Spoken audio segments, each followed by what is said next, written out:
Most people think this is a video about saving more money. It's not. It's about a very specific window in your life, a narrow stretch of time that is so expensive to get wrong, it can quietly erase hundreds of thousands of dollars from your lifetime wealth even if you did almost everything else right. And the reason that window matters so much is because once it closes, the system starts making decisions for you. Not your goals. Not your health. Not your freedom. The system. And for a lot of people, age 58 is the last clean exit before that begins to happen. That sounds dramatic, I know. But stay with me, because by the end of this video, you're going to see why two people with the same savings, the same average returns, and the same level of discipline can end up with completely different retirements. One gets freedom.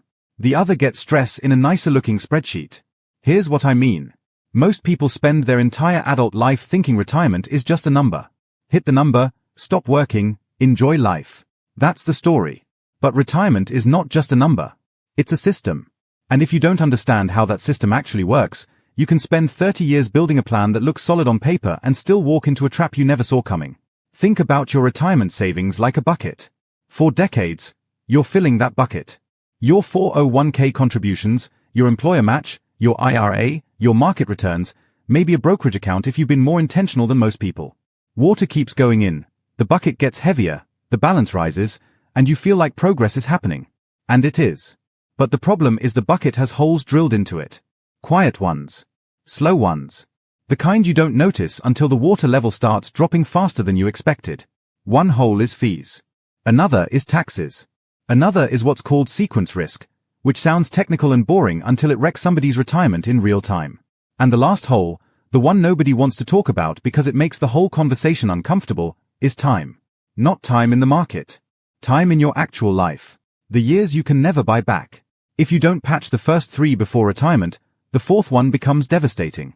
Because once your time is spent, it's spent. And that's why I keep coming back to 58. Not because it's magical, but because for a healthy person, it sits in a zone where the choices you make can still meaningfully alter the rest of your financial life. Wait too long, and a lot of those levers become weaker. Use the wrong strategy, and the number you thought would protect you starts leaking from all sides. Let me give you a picture. Imagine 2 people retire with the exact same portfolio. Same starting balance. Same average annual return over time. Same withdrawal goal. If you only looked at averages, you'd assume they should end up fine. But one of them gets hit by a bad market in the first few years of retirement, and the other gets those same bad years much later. The first retiree may run into serious trouble. The second one may be completely fine. That difference is not about how much they saved. It's about when returns showed up. Same average. Different sequence. Different outcome. And this is the part most people never hear explained clearly. Average returns matter a lot when you are building wealth. But once you start withdrawing from the portfolio, averages stop being the whole story. Order starts mattering. Timing starts mattering. A bad market in year 2 of retirement hurts very differently than a bad market in year 18. If you're still working, a downturn is annoying. If you're retired and selling shares to fund groceries, insurance, travel, and everyday life, a downturn can permanently damage the plan. That is the trap. And the reason so many people walk right into it is because almost every retirement projection they've ever seen is built to make the math look smoother than real life actually is. The chart goes up. The line looks clean. The return assumption feels reasonable. And the human brain loves clean lines because clean lines feel safe. But retirement does not happen on a smooth chart. It happens in messy, emotional, real-world conditions where the market drops, inflation changes, tax rules shift, and your own psychology becomes part of the equation. Let me tell you about a man I'll call Raymond. Raymond retired before 60 with what most people would call a success story. He had over $1 million saved. He did the responsible thing for decades. He worked hard. He contributed consistently. He wasn't reckless. He wasn't gambling. He wasn't trying to get rich overnight. He did what the system told him to do. And for a little while, it looked like he'd won. He was traveling. He was finally breathing. He had time. His wife was happy. His week had that strange beautiful spaciousness that working people forget even exists. Then the market dropped hard. His account fell fast. He looked at the number, panicked, and started selling because he still needed income. Bills don't pause just because the S&P is down. He locked in losses, missed part of the recovery, and eventually went back to work. Now, was Raymond stupid? No. Was he irresponsible? No.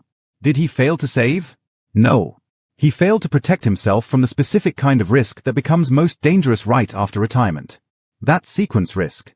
And if nobody ever explained it to you in plain language, you would probably make the same mistake. This is why I say the decision to retire is not primarily about reaching a magic number. It is about engineering the right structure around that number.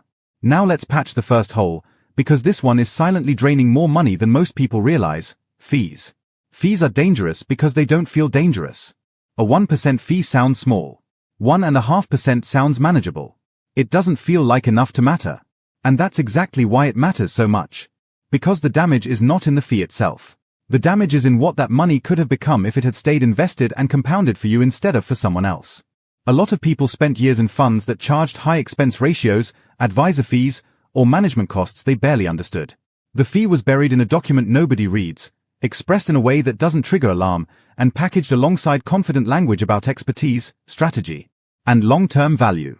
But the math is brutal. Over a long horizon, even a 1% drag compounds into a huge loss of wealth. Not a theoretical loss. A real one. A lifestyle-level loss. The difference between a portfolio that feels flexible and one that feels tight. The difference between optionality and stress. The fix here is not complicated. Low-cost index funds. Broad diversification. Minimal expense ratios. That's it. This is not the sexy part of money. It's not the part that gets clicks. But it is one of the most reliable ways to stop the leak. Every dollar you don't surrender in unnecessary fees remains in the system doing its actual job, compounding for your future. Now the second hole, taxes. This one is even more dangerous because it stays quiet for years, then shows up all at once when people have the least flexibility to respond well.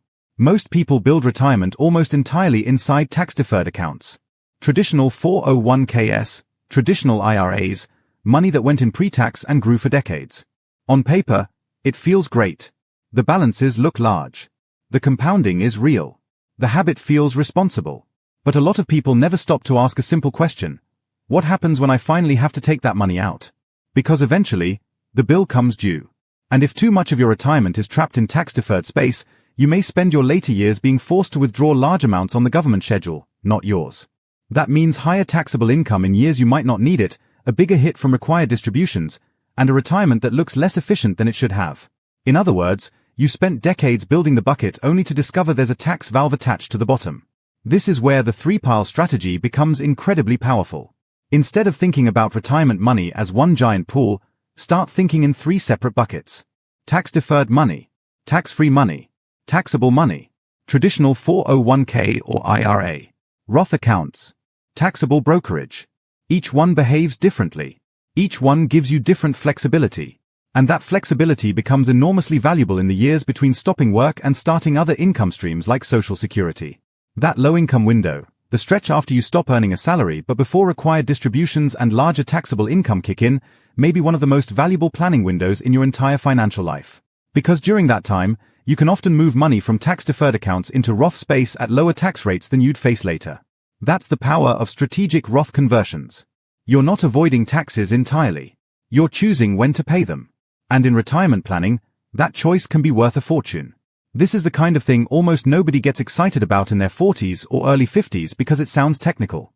But then you see someone hit their 70s with a huge tax-deferred balance and suddenly the cost of not planning becomes painfully obvious. The people who retire well are not always the people who saved the most. Very often, they are the people who created the most flexibility. Now let's talk about the third hole, because this is the one that destroys retirements fast: sequence risk. This is the hole most people haven't even heard named. They understand market risk. They understand that investments go up and down. They know volatility exists. But sequence risk is different. Sequence risk is the danger of bad returns showing up at exactly the wrong time, specifically when you've just started withdrawing. It's not just about the market falling. It's about the market falling while you are taking money out at the same time. That combination is deadly. If you are 35 and the market drops, your paycheck keeps going in, your shares are getting bought at lower prices, and time is still on your side. But if you're 58, retired, and living from the portfolio, a crash early in retirement forces a completely different experience. You are not buying on sale. You are selling into weakness. You are taking losses from a shrinking base. And that shrunk base has less power to recover even when markets bounce back. This is why the standard just follow the average return advice becomes so misleading at the exact moment when people most need precision. The math may still look fine on paper. The lived experience may be terrible. So what patches this hole? A real cash buffer. Not I have a little extra in checking. Not I can move some things around if needed. A deliberate, intentional, separate pool of safe money meant specifically to fund the early years of retirement or at least carry you through a market shock without forcing equity sales. For someone targeting retirement around 58, this can be the difference between staying retired and crawling back to work 4 years later. That buffer is not there to earn exciting returns. It is there to buy time. And time is what a damaged portfolio needs most after a bad sequence year. If your stocks fall hard and you have 18 months or even 2 to 3 years of spending available outside the market, you have options. You can wait. You can let recovery happen. You can avoid making the emotionally catastrophic decision of selling long-term assets at the exact worst moment. People underestimate how much peace this creates. A cash buffer is not just a financial tool. It is a psychological one. It protects you not only from market damage, but from yourself in a moment of fear. And that brings me to something most retirement conversations completely ignore: the brain problem. Because not every person who works too long is doing it for financial reasons. A lot of them are doing it because certainty is addictive. Work is familiar. The paycheck is predictable. The routine gives identity, structure, reinforcement. And the future, even a good future, can feel abstract. That's why so many financially capable people keep saying, just one more year. One more year to save a little more. One more year to feel safer. One more year to optimize the number. One more year until everything feels unquestionable. But here's the uncomfortable truth. For many people, that feeling never arrives. Not because the math is broken, but because the mind keeps moving the target. The number goes up, but so does the anxiety. The spreadsheet gets stronger, but the emotional readiness never catches up. So they stay, and stay, and stay. And what looks responsible from the outside is often just fear wearing a professional outfit. There's a second Raymond in this story. This Raymond has plenty. More than enough by most reasonable standards. He could stop. His planner says he could stop. His spouse wants him to stop. His health is still good. His best years for travel, learning, energy, and freedom are right there in front of him. And yet every year he says the same thing: one more year. Why? Because money stopped being the actual issue a long time ago. The issue now is identity. If I stop, who am I? If I don't optimize further, am I being careless? If I step away from the familiar structure, what replaces it? And because those questions are harder than return assumptions and tax brackets, he keeps solving the easier problem instead. This is where retirement planning becomes deeper than math. Because at a certain level, the real question is no longer can I retire? The real question becomes, can I tolerate the ambiguity of freedom? And that's exactly why 58 matters so much. Because those years before the traditional retirement anchor of 65 are not throwaway years. They are often the highest value years of late adulthood. You are usually healthier than you'll be at 68. More physically capable than you'll be at 72. More energetic than you'll be at 75. Those are not marginal years. Those are premium years. And a lot of people hand them over by default because the system trained them to treat 65 as normal. But 65 is not some sacred law of nature. It's a legacy number that stayed in culture long after the world that created it disappeared. The modern person approaching retirement has a different lifespan, different health trajectory, different financial tools, and different risks. Yet millions still inherit an outdated mental model and organize their lives around it without ever really questioning whether it still makes sense. Now let's make this practical. If you're serious about retiring around 58, there are 3 moves that matter more than almost anything else. First, build the tax flexibility before you need it. That means not allowing all your future income to depend on one kind of account. Start creating the 3-pile structure now. Traditional. Roth. Taxable. The point is not complexity for its own sake. The point is optionality. When retirement begins, options are worth money. Second, create the cash bridge before you leave work. Don't wait until retirement to think about your safe money runway. Build it in the final stretch of accumulation. This buffer is what protects the plan from bad timing. It is your defense against sequence risk. It gives your portfolio room to breathe when markets don't cooperate. Third, model your claiming strategy and withdrawal order before retirement, not after. Don't drift into these decisions. Don't let them happen by default. Understand how your taxable income changes, when claiming benefits make sense for your health and household, and how different withdrawal sources interact with taxes over time. A retirement that looks identical at the top line can perform wildly differently depending on how income is sequenced. This is the part people miss. Retirement success is not just about having enough. It is about drawing intelligently from what you have. And if you patch those holes correctly, something amazing happens. The number starts mattering less than the structure. You stop obsessing over whether you need some giant impossible balance to feel safe. You start seeing how much risk can be reduced through design alone. Better account location. Better tax timing. Better withdrawal sequencing. Better behavioral protection. Better alignment between the portfolio and the actual life it's supposed to fund. That is how real confidence gets built. Not from a vague feeling that maybe it'll work out, but from understanding why it works. So let me bring this all the way home. The biggest retirement mistake most people make is not failing to save. It's assuming that saving is enough. They build the bucket. They watch the number rise. They feel like the hard part is over. But the truth is the most expensive mistakes often happen right near the end, in that narrow window where the shift from accumulation to withdrawal changes the rules of the game. That's the 42-month problem. That's the age 58 problem. That's the last exit ramp problem. If you use that window well, you can dramatically improve the odds that your money lasts, your taxes shrink, and your freedom actually feels like freedom.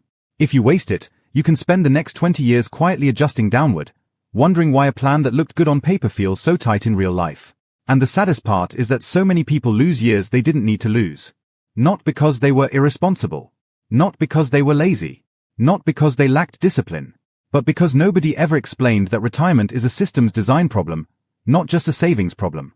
You patch the fee hole with low-cost investing. You patch the tax hole with smart account structure and conversion planning. You patch the sequence hole with a real cash bridge and a withdrawal strategy that respects market reality. And the fourth hole, time, is the one you can never patch after the fact. Every extra year you work after you could have retired may increase the spreadsheet. That part is true. But it also costs something the spreadsheet can't fully price. It costs mornings. It costs energy. It costs mobility. It costs open Tuesdays.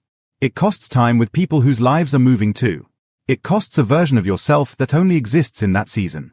That doesn't mean everyone should retire at 58. Not even close. Some people love their work. Some people genuinely want to continue. Some people need to keep building. That's fine. The goal is not to force an early exit. The goal is to make sure the decision is truly yours. Not fears. Not inertias. Not the systems. Because there is a world of difference between working because you choose to and working because you never designed the bridge that would let you stop. That is the whole game.